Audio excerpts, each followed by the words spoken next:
السلام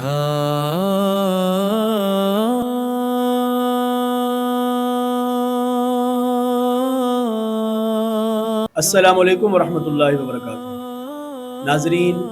الکتاب T V سے افتخار الحیدر آپ کی خدمت میں حاضر ہے۔ ہم میں سے بہت سارے بندے اس مسئلے میں مبتلا ہوتے ہیں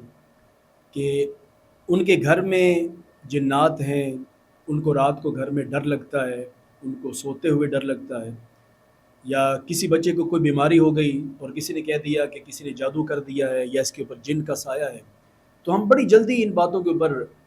یقین کر لیتے ہیں اور پھر بہت سارے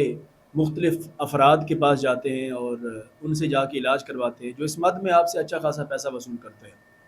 اور پھر ہمیں ان کی باتوں پر یقین بھی آ جاتا ہے۔ تو دیکھیں سامعین، ہم مسلمان ہیں، ہمارا سب سے پہلا یقین اللہ اور اس کے رسول کی باتوں کے اوپر، کتاب کے اوپر، حدیث کے اوپر ہونا چاہیے۔ تو یاد رکھیں، جس بندے کو بھی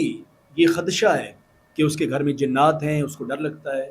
یا کوئی اس طرح کا مسئلہ ہے یا جادو ہوا ہے، تو وہ دو عمل کریں۔ پہلی بات تو یہ کہ وہ اپنے گھر میں سورہ بقرہ کی تلاوت کرے، کوشش کرے اولین یہ کہ وہ خود ہی تلاوت کر لے، اگر وہ خود نہیں کر سکتا تو پھر کسی اور سے کروائے، تو سورہ بقرہ کی کثرت سے تلاوت کروائے اپنے گھر میں۔ اور دوسری بات یہ ہے، اور یہ نبی کریم صلی اللہ علیہ وسلم کی سنت متواترہ ہے، کہ حضور روزانہ جب اپنے کمرے میں سوتے تھے تو حضور آخری دو کل پڑھتے تھے، کل اعوذ برب الفلق اور کل اعوذ برب الناس۔ یہ دو پورے کل پڑھ کے اپنے ہاتھوں کے اوپر پھونک مارتے تھے، اور اپنے ہاتھوں پر پھونک مارنے کے بعد اپنے چہرے پر ملتے تھے اور اپنے پورے جسم کے اوپر مل دیتے تھے، اور پورے راؤنڈ میں ایک پھونک مار دیتے تھے، جس کی برکت سے اللہ تعالیٰ سارے شیاطین کو اور ساری آفات و بلیات کو اس بندے سے دور کر دیتا ہے۔ اب یہ وہ بات ہے کہ جو قرآن اور حدیث آپ کو بتا رہا ہے، اور ایک وہ بات ہوتی ہے جو عام بندے آپ کو بتاتے ہیں کہ یہ عمل کریں، یہ فلاں کریں تو آپ کے یہ مسائل حل ہو جائیں گے۔